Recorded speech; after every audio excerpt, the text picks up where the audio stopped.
बहुत बहुत स्वागत है आप सभी का आपके अपने YouTube channel Shukla study point में। मैं शिवम शुक्ला आप सभी दोस्तों का हार्दिक स्वागत करता हूं।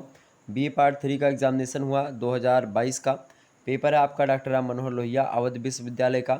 सोशियोलॉजी का पेपर है, पेपर फर्स्ट यानी कि फाउंडेशंस ऑफ सोशल थॉट, ये आपके पेपर का नाम है। और मोस्ट इम्पोर्टेंट एक प्रकार से ये आपका प्रश्न पत्र है। और यहाँ से एग्ज़ाम्स में जो मेरे द्वारा बताया गया मॉडल पेपर था उससे बहुत सारे प्रश्न आपकी परीक्षा में आए हुए होंगे। तो जाहिर सी बात है आपको कहीं पर कोई जो है दिक्कत नहीं हुई होगी और सारी चीज़ें आपको समझने में आसानी हुई होगी। ओके, ये बात ध्यान रखिएगा, क्या सारी चीज़ें आपको समझने में आसानी हुई होगी। क्यों हुई होगी? क्योंकि मॉडल पेपर में मैंने विस्तार से आपको हर एक चीज़ समझा दिया था, अच्छे तरीके से हमने हर एक चीज़ को समझाया था। बिल्कुल समझाया था कि नहीं समझाया था आप लोगों ने देखा होगा, और निश्चित तौर पर जिन्होंने देखा होगा उनको पता होगा कि हाँ जो है सर जी ने समझाया था। चलिए एक बार सभी लोग वीडियो को लाइक और शेयर कर दीजिएगा। ओके, फिर हम आगे बढ़ते हैं। चलिए सभी लोग भी दोस्तों के पास अपने वीडियो को शेयर कर दीजिएगा। और थोड़ा सा एनर्जी आज कम है और कल वीडियो आ नहीं पाई, उसके लिए माफ़ी चाहेंगे आप लोगों के लिए, ठीक है। और इसीलिए मैंने पेपर 1 पेपर 2 का दोनों का मॉडल पेपर दे दिया। पेपर 3 का जो मॉडल पेपर है, पेपर 3 में आपको क्या पढ़ना है उसको भी मैं बता दे रहा हूँ। पेपर 3 में आप इससे जो भारतीय समाज है उसमें कुछ जैसे मुद्दे चलते हैं, तो उन मुद्दों पर आपको निबंध कैसे लिखना है, उन्हीं को लेकर के आपके यूनिवर्सिटी में प्रश्न आएगा डॉक्टर राम मनोहर लोहिया में।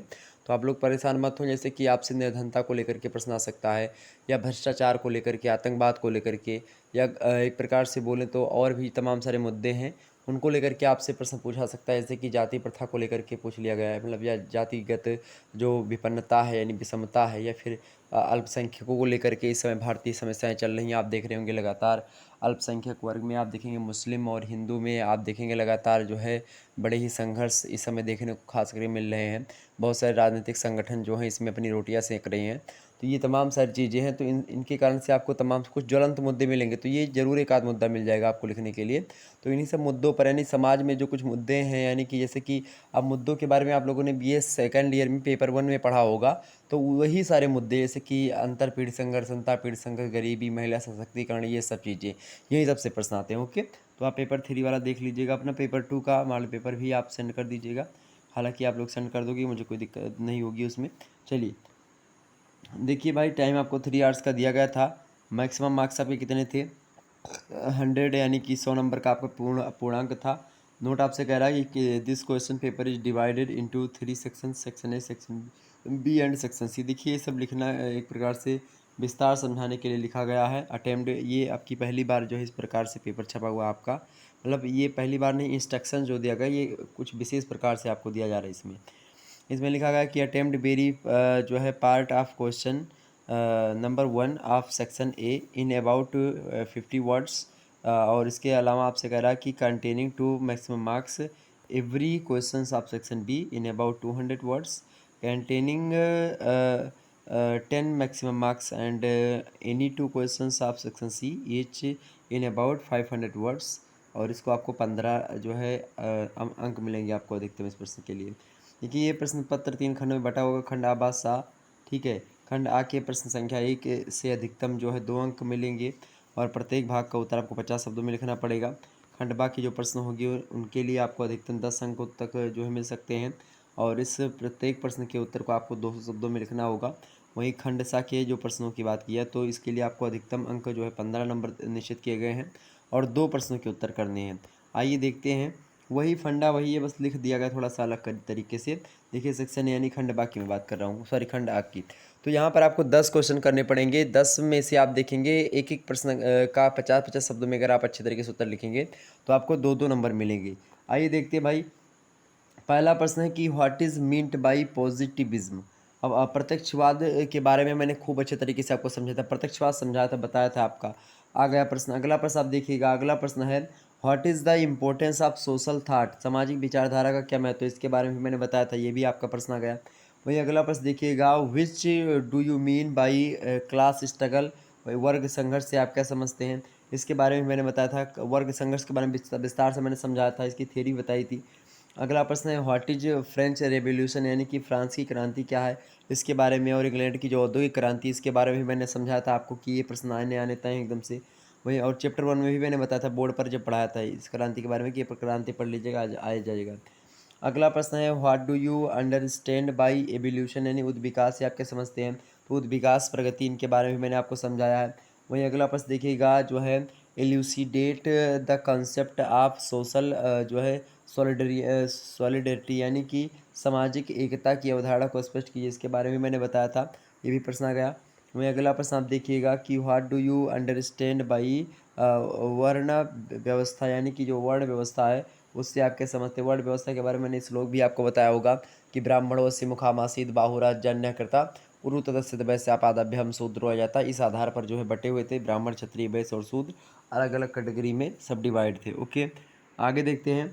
अगला प्रश्न आपके समक्ष है, देखिएगा अगला प्रश्न है how Durkheim has differentiated between a जो है ईगोइस्टिक सुसाइड एंड जो है अटैच मतलब कि और दूसरे प्रकार के, यानी कि दो प्रकार के आत्महत्या के सिद्धांत उन्होंने बताए थे। एक तो अहमवादी बताया था और एक परमार्थवादी। दोनों आत्महत्या में क्या अंतर होता है यही पूछा गया था। दोनों के बारे में मैंने आपको एक चैप्टर समझा था दुर्खिम वाला, उसमें बताया था। आत्महत्या का चैप्टर पढ़ा हुआ है अभी भी, आप सेकंड ईयर और थर्ड ईयर दोनों लिखा हुआ है कि हाँ सेकंड ईयर में पूछा आता है और थर्ड ईयर में पूछा आता है।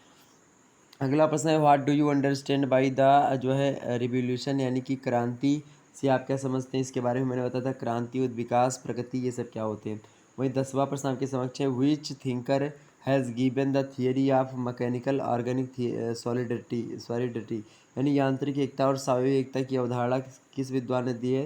तो भाई स्वाभाविक एकता तो आपको पता ही होगा किसने दी है, और जो स्वाभाविक एकता देंगे वही यांत्रिक एकता देंगे।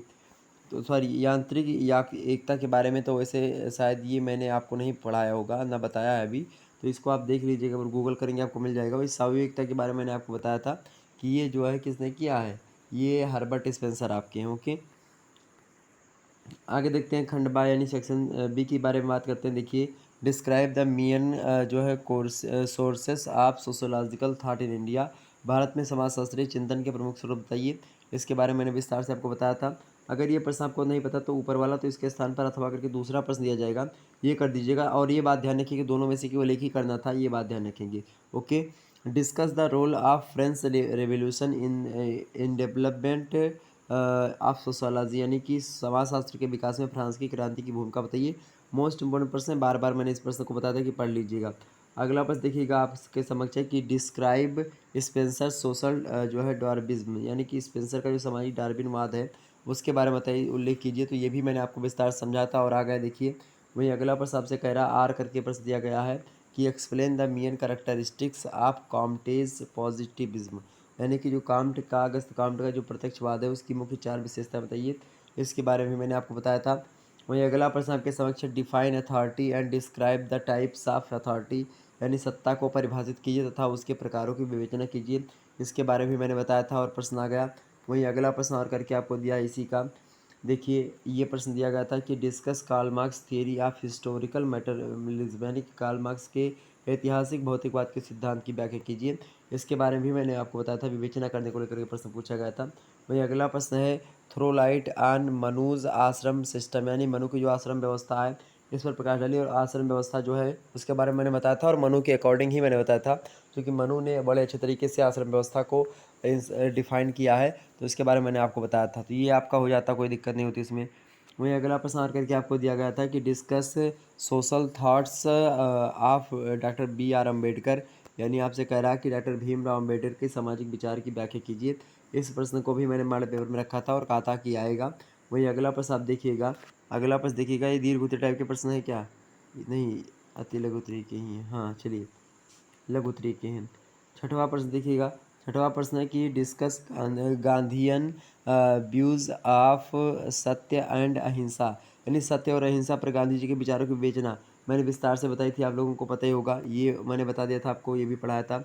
वहीं अगला प्रश्न देखिएगा और करके आपको दिया गया कि what is the industrial revolution, what were the main cases of industrial revolution यानी औद्योगिक क्रांति क्या है, औद्योगिक क्रांति के प्रमुख कारण क्या थे। देखिए इसके बारे में और जो है फ्रांस की क्रांति दोनों के बारे में मैंने आपको बताया था कि इसके बारे में पढ़ लीजिएगा। और कुछ बातें बताई भी थी मैंने कि अगर ऐसे पूछा जाएगा तो आप क्या क्या लिख सकते हो, तो आसानी से आपका हो जाता, कोई दिक्कत इसमें नहीं होनी थी। ओके, अब देखते दीर्घ उत्तरीय में कैसे कैसे आपसे प्रश्न पूछे गए थे। सेक्शन सी से यानी खंड 7 से 15 नंबर का प्रश्न है, 2 क्वेश्चन करने, 30 नंबर का मिल जाएगा आपको। पहला प्रश्न है कि describe the differentiate steps of development math of sociology in India यानी भारत में समाजशास्त्र के विकास के विभिन्न स्तरों का विवेचन कीजिए। मोस्ट इंपॉर्टेंट प्रश्न है, इसके बारे में मैंने बताया था। सोशियोलॉजी का उद्भव और विकास भी पढ़ाया मैंने, आप देख लीजिएगा। अगला प्रश्न चैप्टर 1 में ही मैंने पढ़ाया है, चैप्टर 1 में बोर्ड पर पढ़ाया है, उसमें ही इस प्रश्न का उत्तर आपको मिल जाएगा। अगला प्रश्न आपके समक्ष है, throw light on socio economics and political France मतलब कि फोर्सेस इन द जो है इमरजेंस ऑफ सोशियोलॉजी, यानी कि समाजशास्त्र में अभ्युदय में सामाजिक आर्थिक और राजनीतिक कारकों की भूमिका पर प्रकाश डालिए। ये अभ्युदय के बारे में भी मैंने आपको बताया था। वहीं अगला प्रश्न है जो है क्रिटिकली एग्जामिन द जो है Marxian theory of class struggle, यानी वर्ग संघर्ष के मार्क्सवादी सिद्धांत की समीक्षात्मक व्याख्या कीजिए। इस सिद्धांत के बारे में मैंने खूब अच्छे तरीके से आपको विस्तार से बताया है और निश्चित तौर पर ये प्रश्न आ गया। 2 ही करने थे, 5 प्रश्न दिए गए थे, उनमें से छांट करके करने थे। प्रश्न अगला था, क्या था 10वां नंबर की, ये जो है examine max Weber's views on the Protestant ethics and the spirit of capitalism, यानी कि जो प्रोटेस्टेंट आचार और पूंजीवाद है उसके संबंध में मैक्स वेबर के विचारों की समीक्षा कीजिए। मोस्ट इम्पॉर्टेंट प्रश्न है, इसके बारे में मैंने प्रश्न रखा था। वही अगला प्रश्न है, डिस्क्राइब दुर्खीम्स व्यूज़ ऑन सुसाइड, यानी आत्महत्या पर दुर्खीम के विचारों का उल्लेख कीजिए। इसके बारे में सेपरेट चैप्टर में मैंने बताया था और उसके बारे में मैंने देखिए प्रश्न पूछ लिया गया, तो निश्चित तौर पर आपका ये सारे के सारे प्रश्न आ गए और मैंने इन सभी प्रश्नों को अपने मॉडल पेपर में भी स्थान दिया था और मैंने अलग से बताया भी इन प्रश्नों के उत्तर को भी मॉडल पेपर में, कुछ को बताया, कुछ अलग अलग बता दिया था। तो इस प्रकार से आपका पूरा का पूरा पेपर संपन्न हो जाता, एक भी प्रश्न आपका नहीं छूटा होगा। तो बिल्कुल चिंता न करो। इसी प्रकार से जो अन्य सब्जेक्ट हैं, जैसे जियोग्राफी का जो बच रहा आपका पेपर जो होने वाला है उसका आप सभी लोग देख करके जाइएगा, पॉलिटिकल साइंस का आप देख करके जाइएगा, सब आपका हो जाएगा, एक भी प्रश्न नहीं छूटेगा। और जो भी पेपर आपके हो जा रहे हैं वो मेरे नंबर पर 9161 93 60 62 पर आप लोग व्हाट्सएप पर एसएमएस कर दीजिए और पीडीएफ बना करके भेजा करें ताकि क्लियर हो जाए, नहीं तो ये फट जाता देखिए, दिखाई नहीं पड़ा सही तरीके से। तो एक बार आप पीडीएफ बना करके भेजेंगे। ओके, चलिए फिर मिलते हैं हम नेक्स्ट वीडियो में, तब तक के लिए जय हिंद जय भारत। आप सभी का बहुत बहुत धन्यवाद हमारे से जुड़ने के लिए। अपना प्यार इसी प्रकार से बनाए रखिएगा और यही आपसे उम्मीद है। वीडियो को लाइक, चैनल पर नए सब्सक्राइब और शेयर करिए सभी दोस्तों के पास अपने। ओके, चलिए धन्यवाद आप सभी का।